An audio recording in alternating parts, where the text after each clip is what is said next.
welcome to another episode. And whether you're watching this on YouTube or listening to us on Spotify, we have a very exciting guest with us today, and that is my good friend, Alyssa. Hi, everyone. So I wanted to get Alyssa on here just about you over the past few years. Obviously, we met through coaching. You became a client back in 2022. It was after lockdown, wasn't it? So we've known each other for 3 years now. Started as a client over in America, and now, I became a bridesmaid at your wedding. Now she's moved to my hometown. Like, you followed me. I was trying, and then you moved away. And then I moved away. But we're still friends, which is amazing. Are. Just wanted to chat about your transition into fitness, I think, because obviously when you came to me, things were very different. Your outlook on fitness as a whole, just health generally, and now it's become so passionate for you as well. I just kind of want to talk about that, and also just talk about how you navigated achieving your own personal goals through fitness, but whilst also having a very demanding job. You know, you're a flight attendant, you were traveling all the time. We came across a lot of hurdles, but I think it's really inspiring for others to kind of hear about this and know how you kind of tackled it and your outlook on it, really. I'll just start off kind of how I came to coaching really with you. Like Katie mentioned, we were coming out of lockdown. I actually had started a new job as a flight attendant in November of 2021. That job required me here, there, and everywhere, basically. I told myself, I'm going to give myself 6 months, figure out the job. It's quite demanding mentally, physically, emotionally. I'm just going to figure it out. And what I noticed throughout the first 2 or 3 months is that I would be working all day on a plane, going back to my hotel room, and don't get me wrong, I was tired and exhausted, but I would just basically lay in bed, watch Netflix, or a lot of the crews wanted to go out and eat, party, and that wasn't for me. So I realized, I was like, okay, I'm going to get started and on an overnight. So generally our trips were 3 days. So you'd have 2 nights in 2 different cities. On one of those nights, I'm going to just go to the gym. I'm going to go walk on the treadmill, or I'm going to go out and walk around the city. I wanted to get to know my layover. I wanted to just be a little bit more active. I was tired of sitting in bed, basically for 24 hours, sitting on the flight and then getting to the hotel and sitting in bed watching Netflix. I was tired of doing that. So I knew I needed to get myself out. So from there, I then started to meal prep. Now, what I was meal prepping, I wouldn't say was actually meal prep. It was pretty crappy food, but it was easy. So instead of eating out and relying on what was going to be at the airport or what was going to be at the hotel, I started making my own food and packing my food for 3 days. But what I didn't know was what I was actually putting into my body. So I was taking these steps to move where I wanted to move, but I wasn't seeing any progress. And I think that's where you came in. So we'll just say I turned a landmark, iconic. I turned a special age. So I turned that age and I saw a picture of myself from my birthday and I was like, oh my gosh, I don't actually recognize her. Like, I had given myself these 6 months to kind of like change my perspective and what I was doing on layovers and with work and stuff, but I didn't see change and I didn't recognize myself. So I think, I don't even know how it came about, but you were on my Explore page. And then I was like, you know what? Instagram algorithm. Yeah. Back then, for Hates me sure. now. Yeah, hates me now. Yeah. So you came up on my Explore page and I was like, you know what? Like, why not? Yeah. Like, I actually don't know what I'm doing. Clearly what I was doing wasn't the right thing. And so, yep, I was nervous. I clicked that inquire button. Boom. Katie got pretty much straight back to me. But then it was like, oh, shoot. You kind of go through this like moment of like, oh, I've really done it. Now I'm taking the step and the jump, and that was pretty terrifying. That, I say this to everyone all the time, the hardest part is actually that first step, because like, you're making yourself aware, okay, I do have a problem. Well, not a problem, but I'm making this where I'm not happy. I'm not happy. I want to make a change. And I think inquiring is always the first part as well, because you're like, okay, we're doing this. There's an action step. And I think the most important part is that you did continue with that action. And I always say this to people, if you never clicked inquire, if you never thought, fuck it, let's go, you wouldn't be who you are today. Yeah, exactly. Which is crazy, really, because 3 years on, so different. But yeah, I would say that is definitely the hardest part, inquiring and then going through with like the first, whatever the commitment period is. Yeah. But I mean, back then it was just I 3 think mine was 3 months. months. Yeah. Yeah. Again, everything evolves and changes, and I guess we have a call. Was I even taking calls back then? Yeah, I must Yeah, have. we did. Yeah, Yeah. we did. I think it must have been soon. I think it was face to face. Basically, yeah, it must have been like a Zoom call. But again, at this time, Alyssa was in America and I was Yeah. in the UK. So, it's also putting that trust into a stranger on the internet. You didn't know me. She could have catfished me. Could have She been a could have catfish. catfished. And I think nowadays it's even harder to actually know who to trust and who to go Yeah. with. And I agree. I think it's, yeah, like you say, you're putting your There's trust into someone. There's so many people out there. So many people out there. Yeah. Especially with AI now, like you literally don't know who you're talking to. And especially with online coaching, you've got to, like you say, be, choose who you want to work with, which is Yeah. why we do have those Zoom calls in the beginning. Yeah. Because, I need to get to know the person, you need to get to know me. And you need to know if it's the right fit. You need to know if Because it's the right trust fit. me, there are coaches out there that are not the right fit for you. I know from experience. Yeah, and it's totally right. You never know until you try. But yeah, it's finding that connection, isn't it? Yeah, And for sure. you obviously found that, and we identified, okay, where you're currently at, what we need to do. So, in the beginning, I guess your journey, it was to lose weight, wasn't it? Yeah, so I knew I was getting married. Basically, it was 2 years on from there. So we had quite a long period, but I also knew I wanted to do it really steadily. I think I did want a massive weight drop at first, but I also knew we had 2 years to work with. Yeah. So I think that gave me like a huge, I committed with you for the first 3 months, and that's definitely when I saw like most weight loss, which is pretty standard, right? When someone like comes to us, if it's a weight loss goal, it depends on your starting point. Yeah, I think that's true.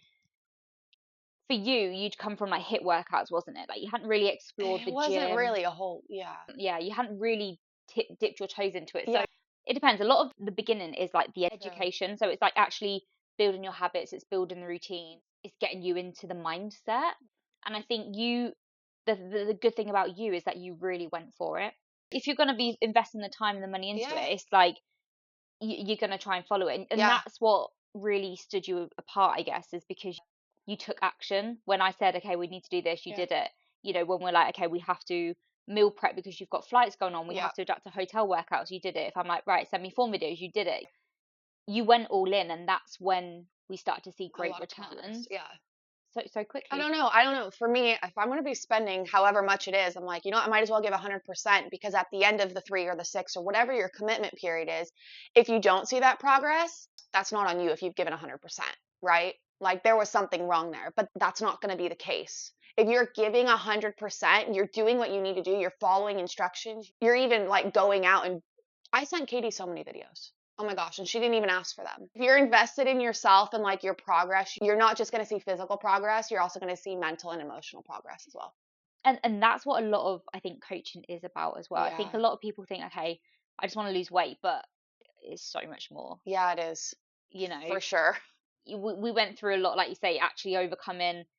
It's the limiting beliefs. It's actually the ability to say no to things, the ability to actually use discipline and build up resilience, which I think you have to apply when you want to lose weight, right? Yeah.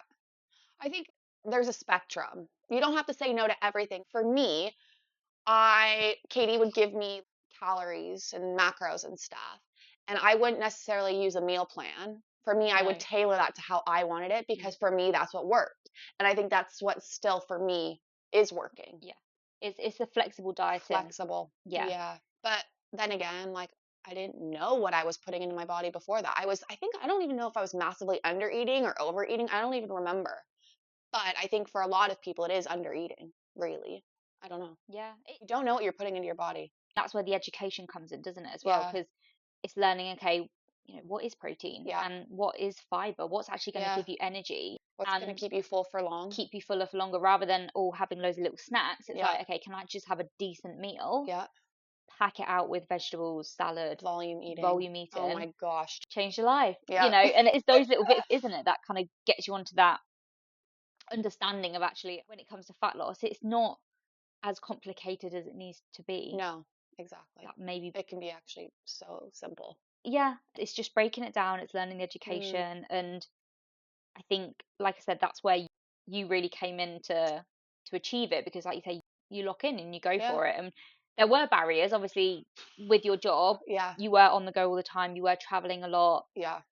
How did you find that side of things? Hard. For me, I would say the meal planning and prepping is the hardest part. But that's because I was gone for 3 days at a time. I would have to meal prep my food for 3 days at a time. So I have to look ahead of time and say, okay, well, I'm going to actually have to have the same breakfast 3 days in a row. Mm. But that's what works for me. It's not going to work for everyone. But for me, eating literally out of a lunchbox for 3 days, you kind of had to have the same meals. So breakfast, lunch, and dinner, I would generally keep the same. Mm-hmm. And switch up the snacks slightly, just because passengers would give you little goodies. Like, you can have a chocolate here and there, people. Like, you can. Yeah. I did. Yeah, at least. And it fit. And I think that's, again, where it's learning to have your own balance as Yeah. well. And I think it's understanding that, isn't it? It's okay, I can still have the sweets, the chocolate, Yeah. the crisps, but it's understanding the portion I sizes. can't have 5 of them, No. but I can have a few. And that's something that we worked a lot on as well, For sure. I think, together. And I guess if there's anyone listening who is in that mindset of, oh, I don't have time to meal prep, or I don't, Yeah. you know, I struggle with the meal prep side, so what would be your like biggest piece of advice? Batch cooking, yeah. Like, for me, I would, like, my go-tos, I do like a really good shepherd's pie, Mm-hmm. which, you know, it's just literally one pot. And then in the US, we have instant mashed potatoes. I don't know if you have them here. I think we do, yeah. But for me, like, at work, that would work really well. Mm. Another one would be like a chicken pot pie. Again, another one pot meal. And then I would have like a biscuit on the side with it. Mm-hmm. Mm-hmm. So for me, like, batch cooking, slow cookers, even sometimes I did like chicken fajitas. Mm. That worked really well. Just make it in one pan and then you can heat it up at work for 3 days. It's also planning ahead. I think I speak to a lot of women and they struggle with planning ahead, but yeah, you have to. It's key, isn't I it? even do it now. Yeah, me too. I have to do it now. If you have any type of goal, even in maintenance, just to know like what you are eating, plan ahead. It seems like a lot of effort in the moment and in the 30 minutes you're putting in, but then you don't have to do it for the rest of the week, really. Again, I do it even now, breakfast, lunch, and dinner. Mm-hmm. Snacks can change around a little bit. And what I also say is, like, you know, have your staples, Yeah. and then just switch up like the fruits or the types of vegetables that you use, or the even dressing, the carbs, or the carb sauce. The other day I had chili instead of having with rice. I had it with a sweet potato. Yeah. Like, makes it more, for me, more enjoyable. It didn't even just have to be a baked sweet potato. It could have been sweet potato fries. That makes it more fun. Yeah, I'm saying, like, potato is so versatile. Yeah. Like, it's probably the best carbohydrate, I would say. And you can eat carbs. Trust me. 100%. Yes, we are not about restriction here. We eat a lot of carbs over here. And I think that's where, you know, with yourself, I think you lost like over 10 kilograms easily. But I think obviously with Alyssa's journey, and this is the same for anybody who's getting like firstly into fitness, Yeah. is that your first fat loss phase is not going to get you where your end goal is, right? Yeah, no. And I think it's also understanding that you go for that first fat loss, we lost 10 kg, like that set the foundations and the baseline for Alyssa, but then it was like, okay, now we need to transition into maintenance, building, body recomp. And throughout that process, it's then being okay with maybe the scales going up a little bit. How did you kind of find those phases? Hard. Yeah, really hard. But I don't know. You kind of just, I think that's why like progress photos are super important. Mm-hmm. Like, I really wish I had taken a progress video.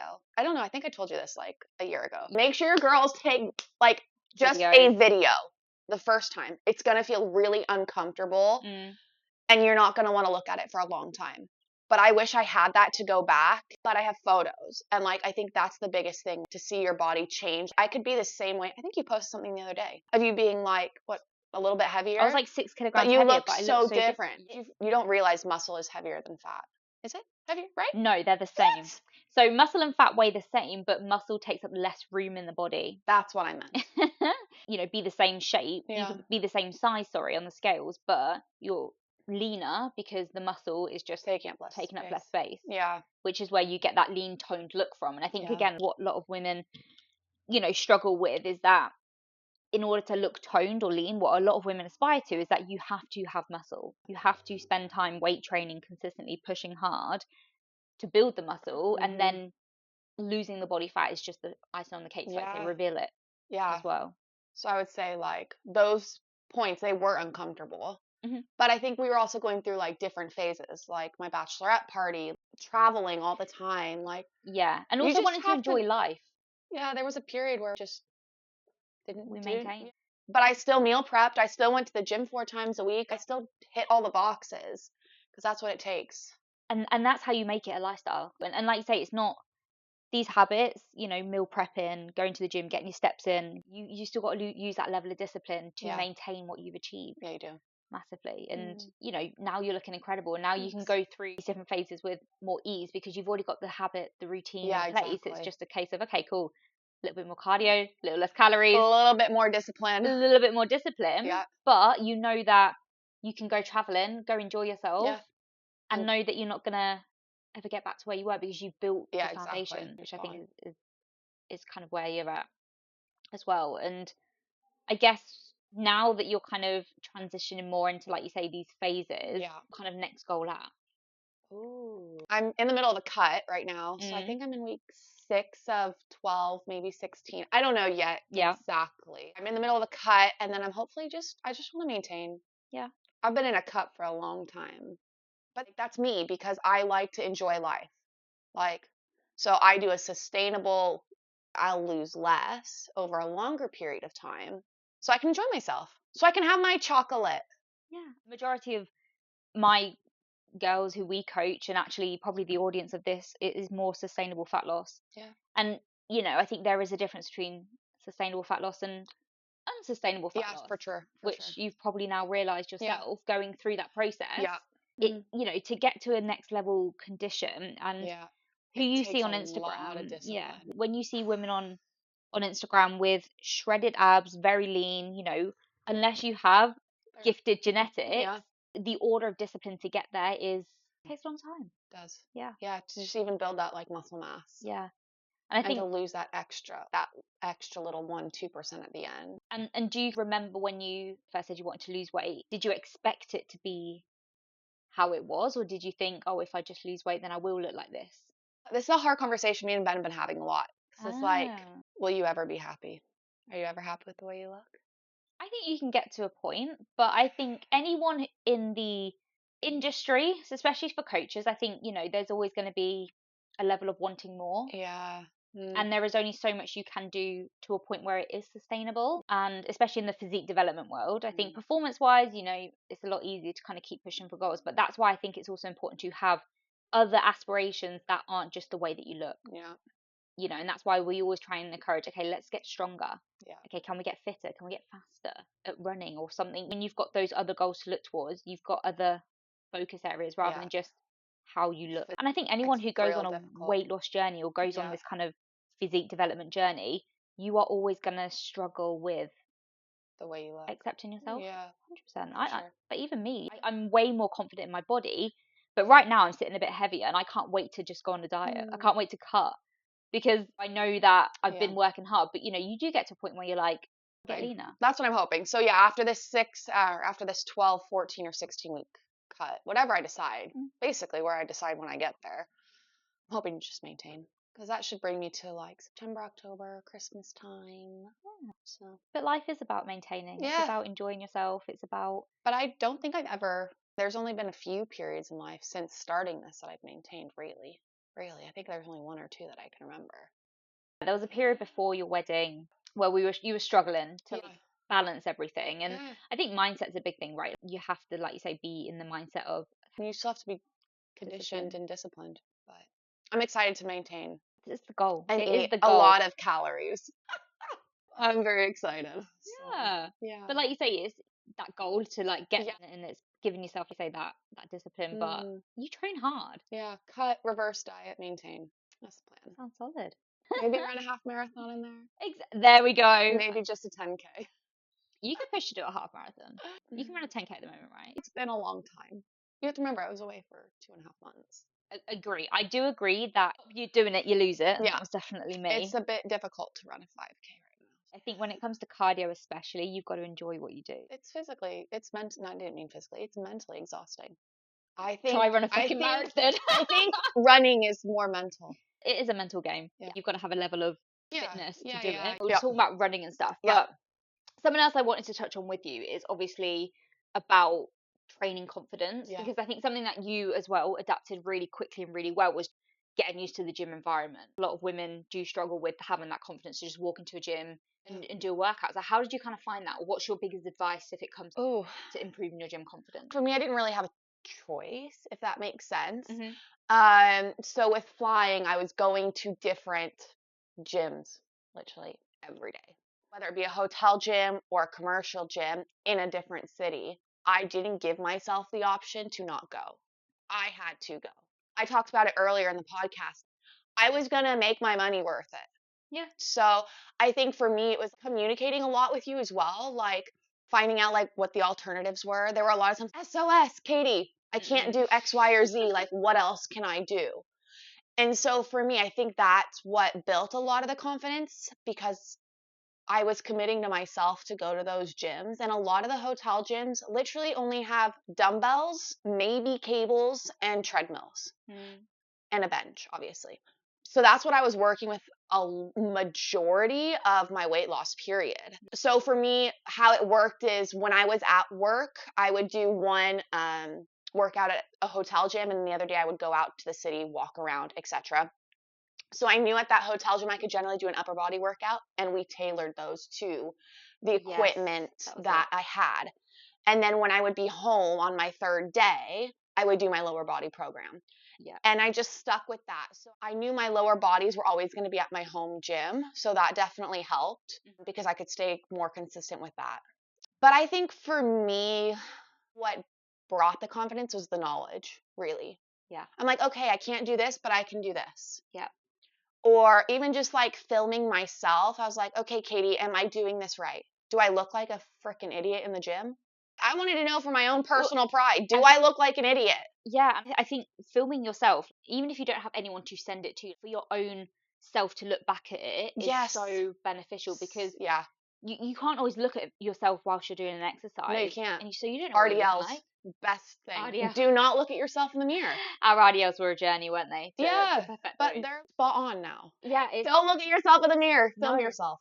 Film yourself and get confident as well. And I think it's also acknowledging that no one actually is staring at you in the gym. Like, there's always going to be side eyes wandering. You might catch someone looking at you, but like genuinely, they're not going to be judging you or looking at you. They're in their own world. They're in their own world, and more often than not, like, I think that's what plays on people's mind the most. It's like, oh my god, I'm going to be looked at. People are going to judge me, and actually, no one gives a fuck. It's their problem, or they're probably thinking the same. Like, oh my god, I don't know what I'm doing, or what she doing. It's also having that confidence to just be in your own zone. And everybody makes mistakes. I was a beginner once. You were a beginner once. Still am a beginner. I still question what I'm doing. Oh, me too. Like, oh my gosh, I was doing squats today. I'm like, okay, are my feet supposed to be turned out, or are they supposed to be turned in? What am I doing? Yeah. Like, and it's like new machine when you so little simple things. Especially when you go to a new gym, I have machines that I've tried, and I'm like, what am I doing? Like, is this right? But if you don't know, don't be afraid to ask. Yeah. Every gym is different. I still go into gyms today and ask about equipment. Yeah. Because I don't know how to work things properly. I want to make sure I'm targeting the right muscle. And if you don't ask, you probably will look like a fool. Sorry. But like, it's like, people work at a gym to be asked. Personal trainers aren't scary. Even people who just work at a gym, they often want to give you knowledge. They probably want to help you. They want to help you. And don't be afraid. Don't be embarrassed if you don't know something. It's like going into a fucking hairdresser's and trying to cut your own hair. Like, you ask a professional. You ask what to do, or you. That's why I still have a coach. Because I don't know what I'm doing still. Yeah. Like, I still want someone to give me that guidance and that extra 1 or 2%. Oh, that's why I have a coach. Exactly. Why have a coach? But it's accountability. And I think that's a big part of, I guess, just your coaching journey as well, right? As well as, you could have the knowledge, you could have the plan, but I think where the real magic happens is where you have that accountability and someone to, like you say, push you further. Yeah, but I think the key for me with like the gym confidence, going back to that, was knowing what I was doing. Yeah. Like asking Katie questions, sending her videos. I think I sent her videos, literally like 20 videos every day. I'm sure she got tired of it. But I love for me, I wanted to be doing the exercises right. I wanted to make sure the tempo was right. I just wanted to make sure I knew what I was doing, really. Yeah. Because then that helped build my confidence throughout. I can literally go into any gym probably and give you a arm workout. Dumbbell only. really. I can do any workout at this point with dumbbells only. And you can. It is possible. You just need the knowledge and you need to know how to apply it. 100%. And I think, as Alyssa was saying, like, it's knowing what to do, but also why you're doing it. Yeah. It's like, okay, what muscle is this working? Yeah. Am I feeling it in the right places? Mm. And like knowing how hard your training as well. Okay, am I actually training to failure, or could I actually get a few more reps out? So it's like there's a lot more to it than just move more, work out, eat less. I think when it comes to, like you say, achieving any goal. Oh my gosh, there are some ridiculous things I did, and I still do in hotel gyms to get my workouts out. I'll give you a few examples. When I was trying to learn pull-ups, there was nowhere to do a pull-up. So you want to know what I did? I put my arms on a treadmill. Like, okay, so the treadmill is this way, and I put my arms on, like where you would like hold to walk. Yeah. And I pulled up on them. Does that make sense? Laying. Oh, so you were like on pull-up. But you were like on the side of the treadmill. Yeah, kind of. You were on the treadmill. No, I was not on the treadmill. So like, I think I know what you mean. Imagine you're walking the treadmill this way. Yeah. Like this is the front, and the arms are here. Yeah. The couch. I would hold on and then do a pull-up. So my body would be off. Does that make sense? Yeah. Like, it sounds ridiculous, but you're working your back muscle. Yeah. I mean, I could have done a push-up. That's your chest. Yeah, never mind. I couldn't have done a push-up. But you know what I mean? Like, I still do ridiculous things like that to, like, make it work. Yeah. Like, what else do I have? Oh, a deficit reverse lunge. Yeah. No plates. So what are you going to do? I stand on, like the bench leg and then reverse off of that. Okay. Like, you adapt. You adapt. Yeah. You have to. But I think that's why you've got where you got, because you kind of have that, I don't give a fuck personality. Because no one else is watching you. Generally, when you're in a hotel gym, it's you by yourself. Yeah. Maybe with some old creeps. But who cares? Yeah. I want to lose weight. Right? Journey. Like. Yeah. But I think, like you say, it's being. Yeah. And I think that also kind of brings me on to, I guess, having that adaptable mindset and not being like, oh, okay, if I can't work out perfectly, I'm not going to do anything. Exactly. Yeah. And I think that's something, again, you adopted very well, because you were very much, okay, well, I can't be perfect this week, but I'm going to be imperfect and do what I can. Yeah. And I think that's a huge mindset people need to adopt. Yeah. To kind of, achieve goals. Yeah. It's not going to be perfect 100% of the time. It can't be. Because if you expect perfection, you're never going to sustain it. Yeah. You just have to be adaptable. You have to be willing to accept that things won't be perfect, but doing 50% is better than doing 100%. But yeah, I think, again, that's another important trait to have whenever you want to achieve a goal. Also just maintain, I think, as well, being adaptable and not seeing fitness as a seasonal thing, not seeing fitness as it's a lifestyle, isn't it? Yeah, it really is. And that's how far you've come, really. Yeah. I know. Who would have thought? Who would have thought? Who would have thought? But yeah, is there anything else that you feel like you want to share, I guess, about your journey, or anything that you feel like if someone was watching this or listening to this thinking, okay, I really do want to make a change, I want to get fitter, healthier, maybe want to lose some body fat, tone up, build muscle. Is there anything you feel like is your number one tip or something that you want to give to them? That's a big question. I would say just take the jump, take the plunge. I think that was the best thing I ever did for myself. Spend the money. It's only 6 months. Yeah. Or whatever your commitment period is, and give it 100%. Give it 80%. You deserve it. You deserve to give yourself permission. Yeah. Love that. Amazing. That's the hardest part. It's the start. Yeah. The start. It's definitely the start. So I agree. It's hard. It's scary. It's scary to give your money to someone you don't know and hope that things change. And what would you say if someone was feeling that kind of resistance or fear? Look on Katie's page. Look at what Becky and Katie have done. I would say, results show. Or any coach, really. Look what they've done. Look at if it's relatable. If it's the type of lifestyle you want. There's so many different types of fitness out there, really. Yeah. There's bodybuilding, there's image, there's physique, So I'd say just look at the results. Results speak for themselves. That's what I wanted to get to. Yeah. You heard it here first. And you never know. I could be a bridesmaid at your wedding. Ooh, yeah, maybe. That is crazy how we got to this position anyway. But I know. thank you so much for coming on the podcast. Of course. Thank Hopefully you so that much. helps. Anybody, thank you as well. If you're watching this, you'll see we've got a little doggy here. But yeah, thanks so much. It's been a Of great course. conversation. I hope that's helped other people. I bet it has. A lot of women listen to this who are, I think, new to their journey. It will definitely hit home. So, but if you take the plunge, you'll come out better on the other side. Love it. Thank you so much. Of course. Bye. See you in the next episode, guys.